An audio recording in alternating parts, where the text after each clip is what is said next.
बाबा जी और हजूर जी की प्यारी साथ संगत जी, आप सभी को प्यार भरी राधा स्वामी जी। आशा करती हूँ आप सभी अच्छे होंगे और आप पे बाबा जी की दया मेहर ऐसे ही बनी रहे। आज मैं आपको जो साखी सुनाने जा रही हूँ, ये साखी बच्चों के ऊपर है कि जिनको मालिक बच्चे नहीं देते उनका क्या कारण होता है, कौन से ऐसे उनके कर्म होते हैं जिनके बदौलत उनको मालिक बच्चे नहीं देता, और बच्चे किनको मिलते हैं, उनके कौन से कर्म होते हैं। एक बार कोई हरियाणा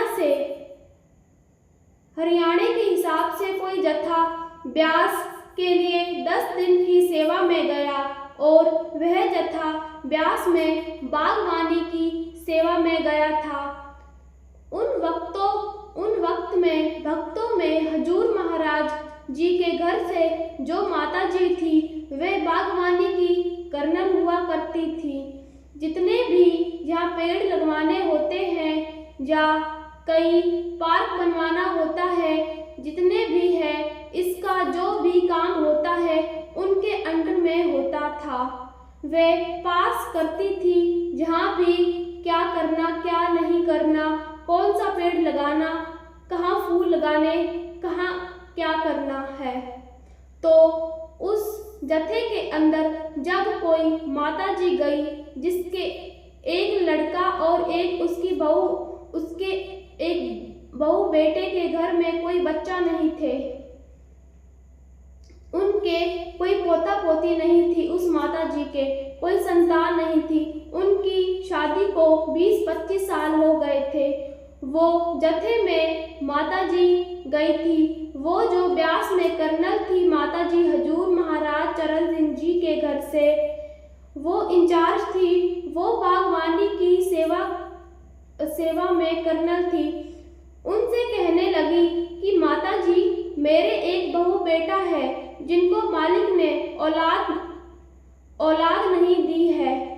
कोई आप अपना दया मेहर करे ताकि कोई उनके घर पर एक आधा बच्चा हो जाए, उनके भी माँ बाप का सहारा बन सके। बुढ़ापा उनके घर परिवार को संभालने वाला कोई वारिस मालिक भेज दे उनके घर पे।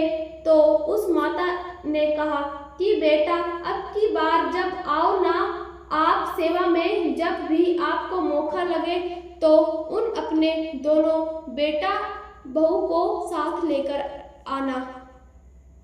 अब वो जो माता जी थी 10 दिन की सेवा करके वहां से आ गई। उसने आकर घर पर बात की अपने बहू बेटे से, सारे परिवार से। अब दोबारा महीने 2 महीने बाद, 2-3 महीने बाद फिर जत्था गया, उसमें फिर चले गए वो, और दूसरी बार वो अपने बेटे बहू को भी साथ लेकर गई। क्योंकि वह पूछ कर आई थी पहले, और माता जी ने बोला था कि आप उनको अब की बार जब भी आपको मौका लगे आना और उनको आप साथ लेकर आइए। तो दूसरी बार उनको दोनों को वो जब साथ लेकर गई, वहाँ पहुँचे, दूसरे दिन सेवा लगी, माता जी ने सेवाएं बांटी, सबको लगाया अपने अपने काम से। तो एक दिन उस माता को मौका लगा, जब सारी संगत इधर उधर चली गई, वो तीनों बैठे रहे। माता जी भी वहाँ थी। पूछने लगी, हाँ जी आप बताओ, आप कैसे नहीं जा रहे हो। तो उसने वे कहने लगी कि माता जी, मैं इनके बारे में पूछकर इतने दिन पहले आई थी और इनके बारे में मैंने आपसे बोला था कि मेरा एक बेटा बहू है जिनको मालिक ने औलाद नहीं दी। कोई अपनी दया मेहर करे ताकि उनके बुढ़ापे का कोई सहारा बन सके, इनके घर का वारिस संभालने वाला, इनकी देख रेख करने वाला मालिक इनको भी कोई बच्चा दे दे। तो वह ये है मेरा लड़का, ये है और ये मेरी बहू है। मेरे लड़के के घर से जो है, जब उस माता ने उन दोनों के माथे की तरफ देखा, और क्षण भर देखने के बाद मैं वो उस माता से कहने लगी जिसके वो बहू बेटे थे, कहने लगी, बेटा ये तो बहुत ऊंचे भाग्य वाले हैं, बहुत अच्छे कर्म हैं इनके। कहने लगी माता जी कि भाई औलाद मालिक इनको देता है। आज ये भी आपको बताती हूँ कि मालिक औलाद किसको देता है और किसको नहीं देता।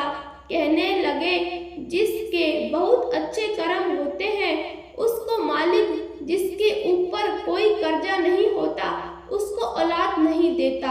औलाद किनको देते हैं? जो किसी जन्म में किसी का खाकर चले गए, वो मांगते रहे और उनसे वे उधार कोई सामान ले लिया, इसी तरीके से चले गए, कोई सामान ले लिया, कोई उनका 1000 जो पैसा ले लिया उनका खाकर इसी तरीके से चले गए। और फिर आगे चलकर क्या होता है, मालिक उनको फिर जो देता है और फिर वही उनके घर पे कोई बेटा बन के आ गया और कोई बेटी बन के आ गई। जितना उनका कर्ज होता है वे कर्जा लेकर चले जाते हैं और जितने हमने किसी को पिछले जन्मों में दुख दर्द दिए हैं उतने उनको भी अपने ऊपर सहन करने पड़ते हैं। वह जीव जिनके हमने पैसे खाए हैं, जिनको दुख परेशानी दी है, वही उन्हीं के घर पर जन्म ले लेते हैं और उनको वे इतने दुख कष्ट पहुंचाते हैं, उनकी इतनी मान हानि करवाते हैं कि वे दुनिया में मुंह दिखाने लायक नहीं रहते। अपने आप को बड़ी शर्मिंदगी मानते हैं और महसूस भी करते हैं और ये सोचते हैं, ये मालिक के आगे अरदासें करते हैं कि ए परमात्मा, ए कुल मालिक, अगर ऐसी औलाद देना था तो हमको आप देते ही ना। इससे बढ़िया तो वो था कि आप हमें औलाद ही ना देते। कई दफा औलाद कोई ऐसा कदम उठा लेती है जिससे माँ बाप को इतना चिंता होती है, इतना नीचा देखना पड़ता है कि वे समाज में सिर उठाकर बात नहीं कर सकते। बेटा हो या बेटी हो, दोनों बराबर है। घर की इज्जत जो होती है या माँ बाप की इज्जत वो औलाद बनाती है और किसी की औलाद ही ऐसे निकम्मी निकल गई, हालांकि उनको निकम्मी हमें नहीं कहना चाहिए, वह तो आपके कर्मों का अपना हिसाब उनसे करते हैं। उन्होंने उनको किसी जन्म में दुख दिया होता है, बड़ा परेशान किया होता है, इसीलिए वो आते हैं। तो जब उस माता ने कहा कि बेटा औलाद मालिक उनको देता है जो पिछले जन्मों के कर्जदार होते हैं, कर्जाई होते हैं, जिनके ऊपर पिछले जन्मों का भार होता है, कर्ज होता है, सर पर बोझ होता है, किसी का लेकर वो मर जाते हैं, उनके घर पर वही फिर वो आते हैं, कोई बेटा बन के, कोई बेटी बन के। और ये तो बहुत पवित्र, बहुत ऊंची सूची रूह है जिनको मालिक इन बंधनों में नहीं पड़ने देता। सिर्फ उनसे कौन सा काम नहीं होता, एक मालिक की भजन बंदगी, वो पूरा काम नहीं होता, जिनके लिए उनको दोबारा इस महतलोक में भेजा जाता है। मगर इस बात का पता कब चलता है, जब वह भजन सिमरन की इतनी कमाई करे, अपने ख्याल को 9 दरवाजों में से निकालकर 10वें में प्रवेश करे, अपनी सूरत को अंदर शब्द के साथ जोड़े, जब जाकर उनको पता चलता है कि असल क्या है, वे वजह क्या थी, क्यों मालिक हमें इन बंधनों में नहीं फंसने देना चाहते थे। उस वक्त उनको जब हकीकत का पता चलता है, वो तो शुक्र करते हैं कि वाह मेरे मालिक, शुक्र है आपका, हमको बहुत अच्छा किया है। तो ये उनके ऊपर भार होता है। किसी जन्मों का लेन देन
कि बाबा जी उन पे आप दया मेहर करो।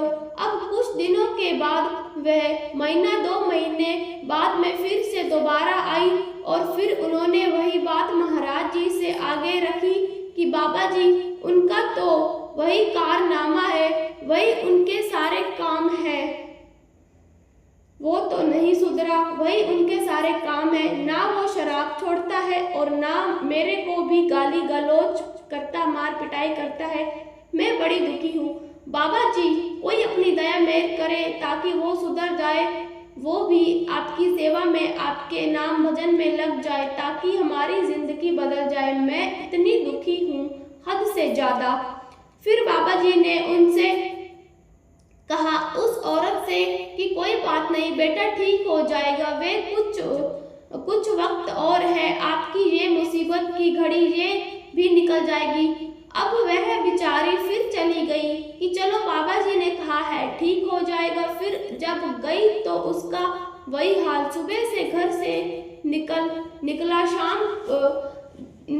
जाना, शाम को पी खाकर आना, घर पर पैसा धेला कोई होता वह भी मार कुटाई से ले जाना। ऐसे अच्छी बात थोड़ी होती है। और बाबा जी, वह औरत जब 2 बार बाबा जी से मिली, बाबा जी ने कहा कि बेटा कोई बात नहीं, वे ठीक हो जाएगा। और तीसरी बार वे उससे वही कारनामे, उसी तरीके से वो उसने उसकी वही कारनामे किए और कोई बदलाव नहीं आया। फिर महीने 2 महीने के बाद फिर बाबा जी के पास ब्यास में और फिर हजूर जी से मिली, कहने लगी बाबा जी मैं तो बड़ी ही दुखी हूँ, या तो आप मेरे को उठा लो, उसको सुधार दो। तो पता है बाबा जी ने उस औरत से क्या कहा? कहने लगे बाबा जी कहने लगे कि बेटी वो तेरे को आपको रोटी देता है या नहीं देता? कहने लगी कि हाँ बाबा जी, खाने से तो मना नहीं करता, खाना तो मेरे को दोनों वक्त देता है। तो बाबा जी ने बताया कि बेटा इसी में शुक्र मना कि शुक्र है मालिक, उस मालिक का, अपने सतगुरु का इसी में शुक्र मना कि तेरे को 2 वक्त का खाना तो मिल रहा है। कोई ऐसा वक्त था कि तूने उसको खाना तक नहीं दिया, बेचारा आपके डर से खेतों में भूखा ही सो जाया करता था। जबकि ये बातें जल्दी से बाबा जी बताते नहीं किसी को, कोई ज्यादा ही मजबूर कर दे तो उसको बताना भी पड़ता है। जब ऐसी घड़ी आ जाती है कोई तो बाबा जी से कोई अंतर की बातें भी खोल कर बता देते हैं कि यह वजह क्या है, क्यों आपको परेशान करता है, आप क्यों परेशान हो, क्यों ये इतना आपको दुखी कर रहा है। तो उस वक्त बाबा जी ने उस औरत को बताया कि बेटी पिछले जन्म में तो इसकी सौतेली माँ थी, ये तेरा सौतेला बेटा था, और बेटी पिछले जन्म की इसकी तो सौतेली माँ थी, इसकी माता गुजर गई थी, अभी ये 4-5 साल का बच्चा था और इसकी माँ मालिक के घर चली गई थी। इसके पिता ने दूसरी औरत कर ली और वो आप थी दूसरी माँ पिछले जन्म में। और आप अपने जो आपके 2-3 बच्चे थे उनको सब कुछ खाना पीना उनकी इतनी देख रेख करती थी, इनके साथ आपने इतना गलत व्यवहार किया।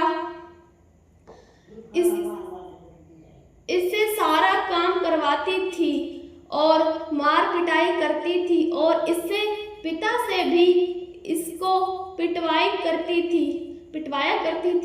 बोलती थी, आज उसको आने दे, मैं तेरी क्या हालत करवाती हूँ, या आप घर में आना फिर आपको बताऊंगी। और मैं माँ के डर से बेचारा बाहर खेतों में ही भूखा सो जाया करता था। तो बाबा जी ने जब ये बात बताई वे रोने लगी, उसकी आंखों में आंसू आ गए, बड़ी उसको मन पर चोट लगी उसके। बाबा जी ने जब ये बात कही कि बेटी ये तेरे ही किए हुए कर्म है, कोई किसी की ताकत नहीं कोई किसी को परेशान करे। इधर तो हम कहते हैं कि उस मालिक के हुक्म के बगैर शिवा एक पत्ता नहीं हिलता। जब एक पत्ता नहीं हिल सकता तो इस आदमी की क्या औकात है, क्या ताकत है जो आपको ये गाली गलौज करे या आपके ऊपर मार पिटाई करे, आपके ऊपर हाथ उठाए। मगर आपने इसको इतना दुख कितना कष्ट पहुंचाया हुआ है, इसके बदौलत तू आज उनका भुगतान दे रही है। तो हाथ जोड़कर बाबा जी के आगे उसने माफी मांगने लगी कि कोई बात नहीं बाबा जी, अगर मेरे कर्मों का भुगतान हो रहा है। तो बाबा जी ने कहा, बेटा कोई बात नहीं, कुछ दिन आपके और रह गए, ये सुधर जाएगा और आपसे ज्यादा सेवा करेगा, भजन सिमरन में लगेगा। तीसरी दफा ये बात बाबा जी ने उसको बताई और बेचारी का मन अंदर से शांत हो गया। उसके बाद उसने कभी शिकायत नहीं लगाई और उस तीसरी बार के बाद में उसका सुधार होता चला गया।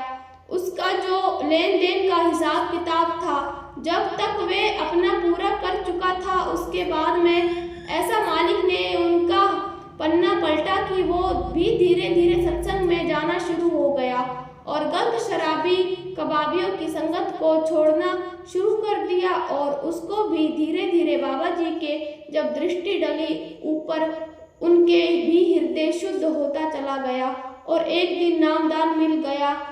नामदान की लाइन में लगकर उनको भी नामदान शब्द मिल गया। जब उनका जीवन बड़ा खुशहाल खुशी की जिंदगी वह जीने लगे दोनों आदमी, और घर में लड़ाई झगड़ा कोई नहीं, सब कुछ बंद हो गया था। जितने हमारे ऊपर जो दुख कष्ट आते हैं या कोई हमको परेशान करता है, हम सोचते हैं कि भाई मेरे को इतना परेशान कर रहे हैं, तो वह कर्म हमारे होते हैं। इसलिए गुरु की वाणी में श्लोक आता है, दद्दा दोष न दे अवर जना, दोष कर्म अपन्या, जो मैं किया सो मैं पाया, दोष न दो अवर जना।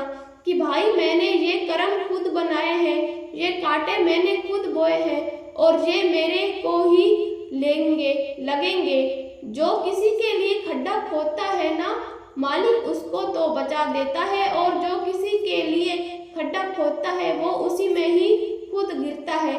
इसलिए 10वें गुरु जी सिखों में जो 10वें गुरु जी थे, गुरु गोबिंद सिंह जी के नाम की, उन्होंने अपनी वाणी में फरमाया कि सच कहूँ सुन ले सभी, जिन प्रेम कियो तिन ही प्रभ पायो। और फिर उन्होंने उनके ऊपर कहा है कि अगर हम किसी का बुरा करेंगे, बुरा सोच रखेंगे किसी के बदौलत, तो उसका बुरा हो या ना हो, मगर तुम्हारा जरूर होने वाला है, तुम्हारा बुरा जरूर होना तय है, हमारा होगा ही होगा। इसलिए उन्होंने कहा, जो तो को काटे बोए वो को बोए तो फूल, तो को ही फूल को फूल, बाको त्रिशूल। कि भाई जो तेरे रास्ते के आगे से काटे बोता है, तेरे को दुश्मन की नजर से देखता है, तू क्या काम करे। तू उसके रास्ते के आगे से फूल बो तो को काटे बोए, वो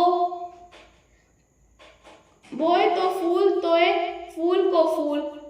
वाक्य में त्रिशूल की जो हमारे रास्ते के आगे कांटे बोते हैं, वो कांटे उसी को त्रिशूल बनकर चुभते हैं। हमको फूल मिलते हैं कि हमको तो फूलों के बदले फूल ही मिलेंगे। जो जैसा कर्म करता है, जो कर्मों के मुताबिक सब कुछ हमें मिलता है। अब हम आते हैं कि मालिक, अगर आप हमारे YouTube शांति सागर चैनल पर नए हैं तो इस चैनल को लाइक व सब्सक्राइब जरूर करना और ये भी कमेंट में बताना कि आप किस जिले से सुन रहे हैं। राधा स्वामी जी। बोए तो फूल तोए फूल को फूल, वाक्य में त्रिशूल की जो हमारे रास्ते के आगे कांटे बोते हैं, वो कांटे उसी को त्रिशूल बनकर चुभते हैं। हमको फूल मिलते हैं कि हमको तो फूलों के बदले फूल ही मिलेंगे। जो जैसा कर्म करता है, जो कर्मों के मुताबिक सब कुछ हमें मिलता है। अब हम आते हैं कि मालिक, अगर आप हमारे YouTube शांति सागर चैनल पर नए हैं तो इस चैनल को लाइक व सब्सक्राइब जरूर करना और ये भी कमेंट में बताना कि आप किस जिले से सुन रहे हैं। राधा स्वामी जी।